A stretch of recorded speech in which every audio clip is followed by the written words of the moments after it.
கோவிலிலிருந்து மணி 3 இருக்கும். அப்போது பஸ் ஸ்டாப்புக்கு ஒரு ஆட்டோ ஏறி அங்கிருந்து பஸ் ஸ்டாப் சென்றோம்.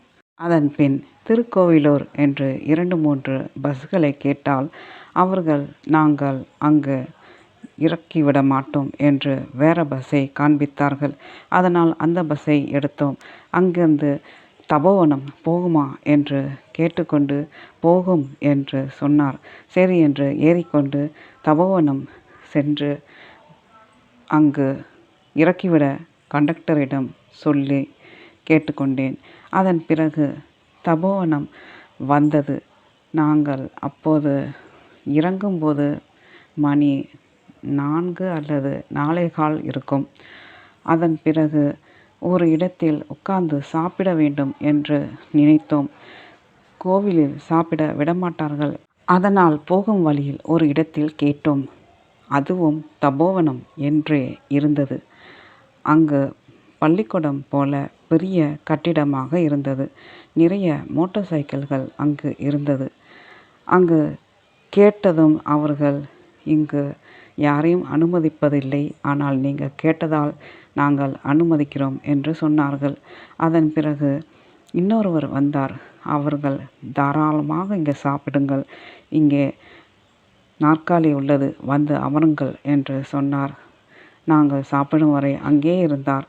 நாங்களும் சாப்பிட்டு கைகளை கழுவிவிட்டு கொஞ்ச நேரம் இளைப்பாறி விட்டு கொஞ்சம் குடிக்கும் தண்ணீரும் இங்கு கிடைக்கும் என்று சொன்னார்கள்.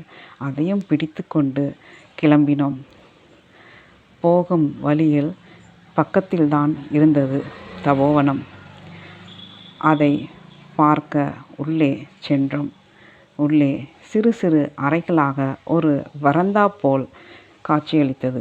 அதன் பிறகு ஒரு கேணி இருந்தது. அதன் பிறகு ஒரு பெரிய கோவில் தெரிந்தது. அதில் இன்னும் நிறைய வேலைப்பாடுகள் செய்து கொண்டிருந்தார்கள். இந்த கோவில் ஜூன் 15 கும்பாபிஷேகம் செய்ய போவதாக எழுதியிருந்தது. அதன் பிறகு அங்கு ஞானானந்தா சாமியை தரிசனம் செய்து கும்பிட்டோம்.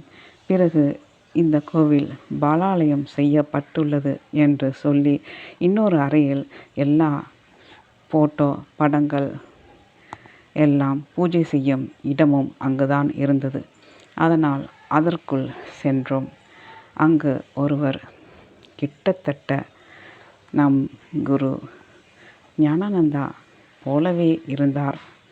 நிறம் மட்டும் கொஞ்சம் கருமை, சிரித்த முகம். அவரை போலவே காட்சி கொடுத்தார். எனக்கு அவரோட தம்பியை பார்ப்பது போல் இருந்தது. அவ்வளவு சந்தோஷம் அவரை பார்த்ததும். அவர் எல்லோரையும் வரவேற்று இங்கு கும்பிடுங்கள், பூஜைக்கு இருப்பீர்களா என்று கேட்டார். இல்லை, நாங்கள் சீக்கிரம் செல்ல வேண்டும், கொஞ்ச நேரம் இருந்துவிட்டு போகிறோம் என்று சொன்னோம். அதன் பிறகு அங்கே உட்கார்ந்து கொஞ்ச நேரம் கும்பிட்டோம். இங்கு கும்பாபிஷேகம் செய்ய போகிறோம் என்று சொன்னார்.